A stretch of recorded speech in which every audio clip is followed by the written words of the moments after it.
वालेकुम, welcome back to औरत card.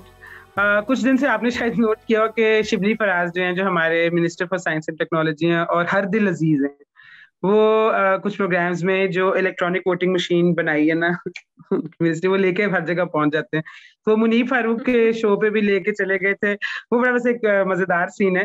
तो वो बड़े दिनों बाद एक मजेदार टॉक शो देखने को मिला जिसमें बहस के अलावा भी कुछ हो रहा था। एक इलेक्ट्रॉनिक वोटिंग मशीन थी और उसको इस्तेमाल करने के लिए कहा जा रहा था एक शो पे। बहरहाल उनका रीजन जो है, वजह जो है उस इलेक्ट्रॉनिक वोटिंग मशीन को लेके आने की या उसको सामने रखने की, वो ये है कि पीटीआई गवर्नमेंट जो चाहती है, सबको ही पता है कि वो चाहती है कि अगले इलेक्शन जो है वो इलेक्ट्रॉनिक वोटिंग मशीन पे कंडक्ट किए जाएं। इस पे मंगल को इलेक्शन कमीशन ऑफ पाकिस्तान वाली जो मीटिंग हुई थी, उसके अंदर कुछ रिजर्वेशन सामने आई थी। वो आपने टीवी पे भी शायद देखी हो। मोटी मोटी मैं आपको रिकैप बता देती हूँ। उसमें इलेक्शन कमीशन ऑफ पाकिस्तान ने बेसिकली ये कहा है कि उनको एक रिजर्वेशन ये थी मशीन पे, 37 रिजर्वेशन थी, 37, जिसके अंदर उन्होंने कहा है कि हैकेबल है, कि ये हैक हो सकती है। हमें पता है कि एफबीआर वाला भी एक अटैक हुआ था। अक्सर हमारे यहाँ पे हैकिंग अटैक्स हो रहे होते हैं। दूसरा उन्होंने कहा कि ये टेम्पर प्रोन है, यानी उसको उसके साथ छेड़खानी की जा सकती है, उसको ऑप्टिमम वर्क से रोका जा सकता है, टेम्परिंग की जा सकती है उसके साथ। फिर उन्होंने ये भी कहा कि इस मशीन का एक लार्ज स्केल पायलट टेस्ट होना चाहिए, ट्रायल होना चाहिए, जिसके अंदर हम टेस्ट करें कि मशीन ने कैसा परफॉर्म किया और उस इलेक्शन के कैसे रिजल्ट्स आए और उसमें कोई मसले तो नहीं आए। और जो अभी तक नहीं हुआ, क्योंकि ये मशीन अनटेस्टेड है, ये पहले नहीं टेस्ट हुई। तो उनकी कुछ रिकमेंडेशंस भी थी। उनकी रिकमेंडेशन में एक तो ये था, मैंने लिखी हुई है, लेकिन मोटी मोटी ये थी कि आप कंसेंसस करें सारी पार्टीज, मेजर पॉलिटिकल पार्टीज के साथ मिल के, ऑपोजिशन के साथ मिल के, कि ये इलेक्ट्रॉनिक वोटिंग के थ्रू जो है ये अगले इलेक्शंस होंगे, इसके ऊपर कंसेंसस बनाएं और एक अवेयरनेस कैंपेन रन करें पूरे मुल्क में, ताकि जो वोटर्स हैं उनका इस पे एतमाद बने, उनका ट्रस्ट पैदा हो। और जल्दबाजी ना करें, इसे जल्दी जल्दी ना करें, क्योंकि जल्दी करेंगे तो फिर मेजर मसाइल हो जाएंगे। ये तो थी वो रिकमेंडेशन जो ऑफिशियली सामने आ गई, टीवी पे भी आ गई। कुछ पसे पर्दा भी बातें होती रही, वो आपको बेनजीर बताएंगे। जी बेनजीर। अच्छा, ये जो सेनेट की कमेटी पार्लियामेंट्री अफेयर्स की जो मीटिंग थी, ये 2-3 दिनों से चल रही है। वहाँ पे वहाँ पे जैसे आपने बताया कि ये जो ईवीएम, ये जो इलेक्ट्रॉनिक वोटिंग मशीन है, इसका एक प्रोटोटाइप बनवाया गया है, एक नया बनवाया है मिनिस्ट्री ऑफ साइंस ने। मेरी इतलात के मुताबिक ये कोई तकरीबन 70,000 का एक प्रोटोटाइप बना, एक लोकल कंपनी है, उन्होंने बनाया। अच्छा, जो मीटिंग में जो 3 अहम नुकात थे जिस पे बात हुई और जिस पे बात करना भी बहुत जरूरी है और जो सामने आए, उसमें एक तो ये था कि ये जो ईवीएम, ये जो मशीन है, ये करती है, ये वोटिंग आप इसमें ऐसे करते हैं कि आप जाके जब इस पे वोट करते हैं तो ये आपको एक पेपर स्लिप देती है एंड में कि आपने इसको, इस वोटर ने इसको वोट डाला।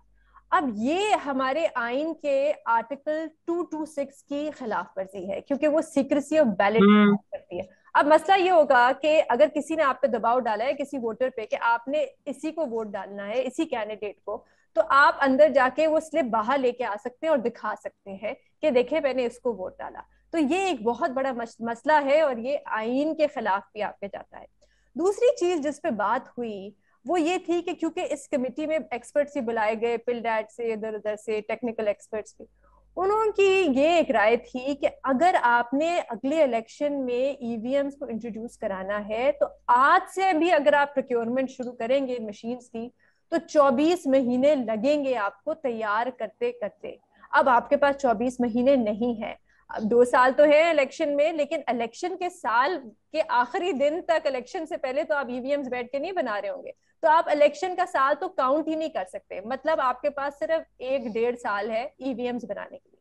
तीसरी चीज जो मुझे बड़ी अजीब सी लगी, वो हुकूमत की तरफ से ये आई, ये एक सजेशन आई कि हम 2 ईवीएम्स बनाते हैं, एक कौमी असेंबली की वोटिंग के लिए, एक सूबाई असेंबली की वोटिंग के लिए, और दोनों हम पोलिंग स्टेशन और पोलिंग बूथ में रखेंगे। अब आप मुझे बताएं कि अगर तकरीबन अंदाजन 4 लाख पोलिंग स्टेशन और पोलिंग बूथ हो पूरे मुल्क में, तो हर पोलिंग स्टेशन में 2 मशीनें होंगी, मतलब कि 8 लाख आपने मशीनें तैयार करनी है।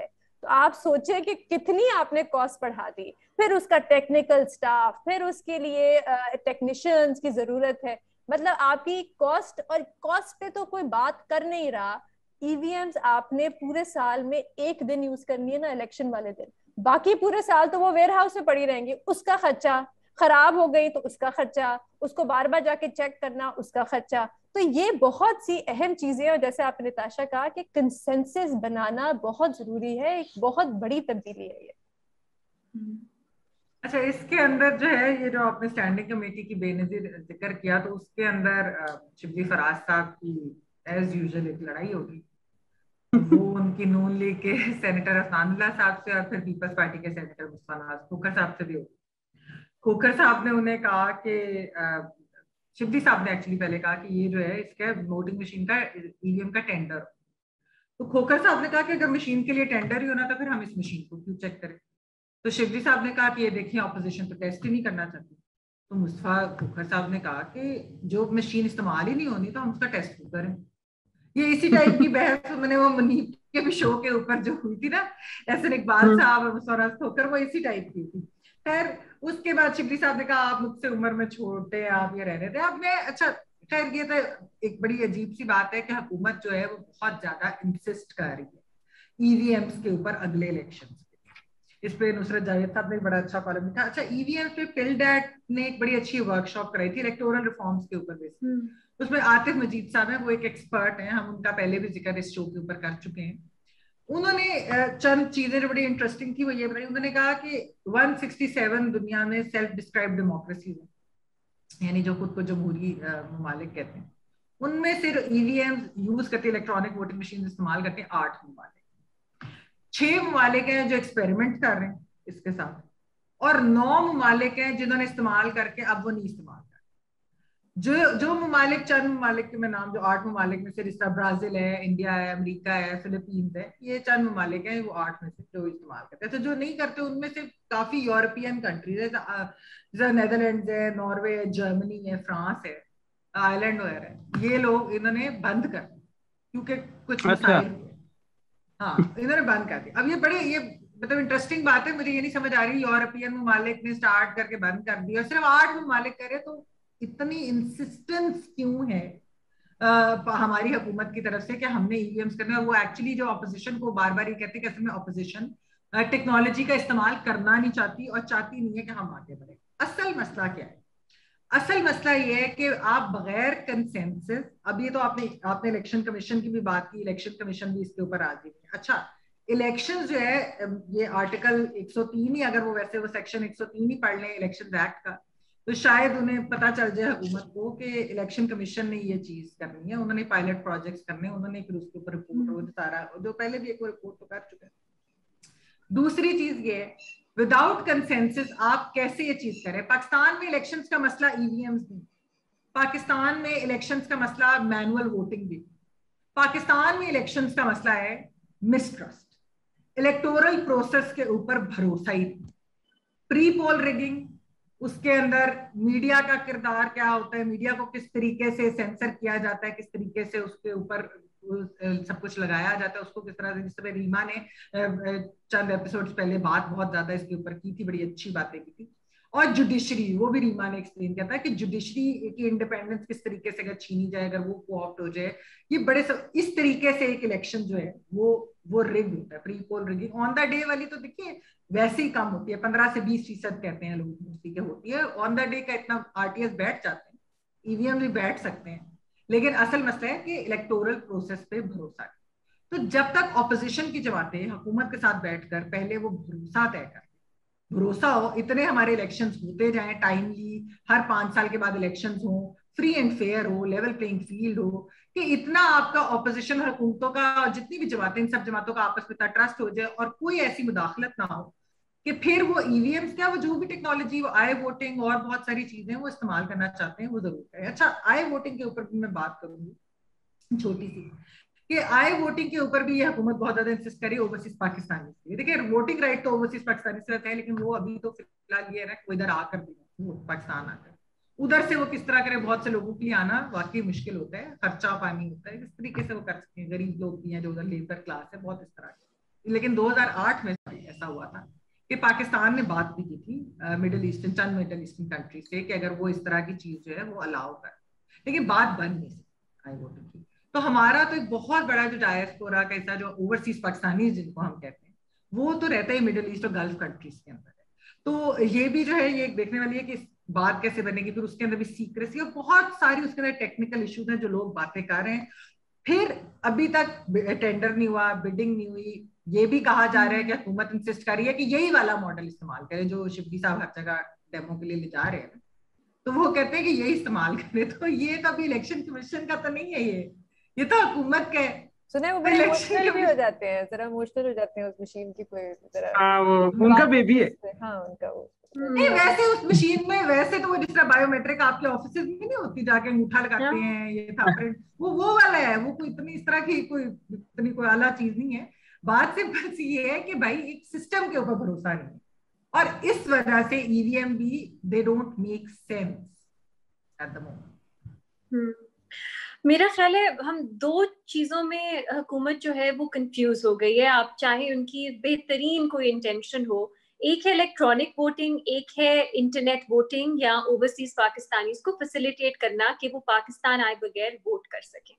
ये जो इंटरनेट वोटिंग है इस पे मेरी ज्यादा मेरा ख्याल है उनके साथ अग्रीमेंट है कि कोई ना कोई सिस्टम ऐसा हमें बनाने की जरूरत है कि ओवरसीज पाकिस्तानीज पाकिस्तान आए बगैर वोट कर सके।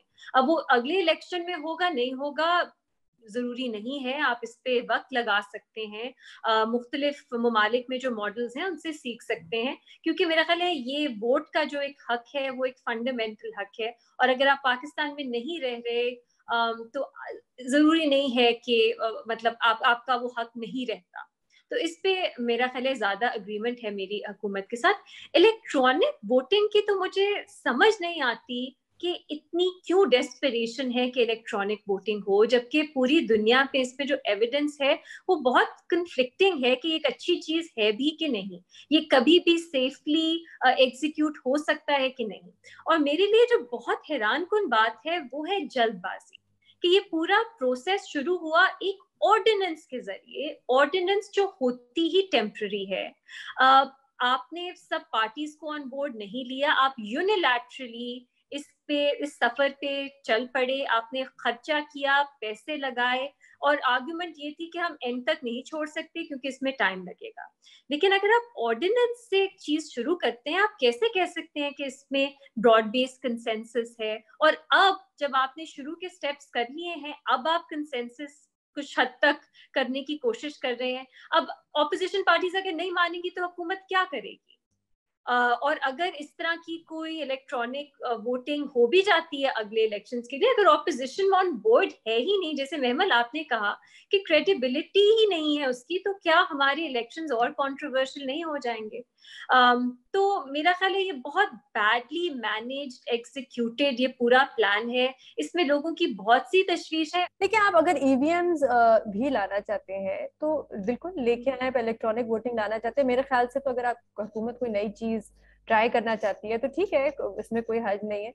लेकिन कंसेंसस इसलिए भी जरूरी है, हमने माजी में भी देखा कि 2014 में धरना हो रहा था पीटीआई का, एक अजीब सा एक माहौल था, दोनों मुस्लिम लीग नून और पीटीआई में कोई खास बातचीत नहीं थी, लेकिन फिर भी मुस्लिम लीग नून ने कोशिश की कि पीटीआई को वापस लेके आया जाए, उन कमिटीज में बिठाया जाए, जिसके बाद इलेक्शन एक्ट 2017 पास हुआ, एक कंसेंसस बनाया गया, क्योंकि एक बहुत बड़ी तब्दीली लाई जा रही थी जिससे सब अफेक्ट हो रहे थे, सारी सियासी जमातें। तो यहाँ पे भी जैसे आपने कहा कि जल्दबाजी नहीं, एक कंसेंसस बनाना बहुत जरूरी है। लेकिन शिबली फराज साहब की बातों से ऐसा लग रहा है कि वो कह रहे हैं कि अगर ईवीएम्स नहीं होंगी तो रिगिंग तो होगी और इसका कोई सोल्यूशन ही नहीं है। तो इस किस्म की बातों से तो ऐसा लग रहा है कि अगर ईवीएम्स नहीं होंगी तो पता नहीं पीटीआई अगर हार गई तो, और अगर पीटीआई जीत गई तो फिर भी रिगिंग हुई होगी क्या? फिर वो शिबली साहब ये भी माने? फिर हाँ, ये उनसे पूछना पड़ेगा, ये मानेंगे या नहीं मानेंगे। अच्छा, ये वैसे ईसीपी और हुकूमत की तसादुम जो है, ये की जो राह है जिसपे ये तसादुम की तरफ जा रहे हैं, ये काफी देर से इस पे दोनों ट्रेवल कर रहे हैं, ये तो इसकी थोड़ी हिस्ट्री है, हम सबको मालूम ही होगी।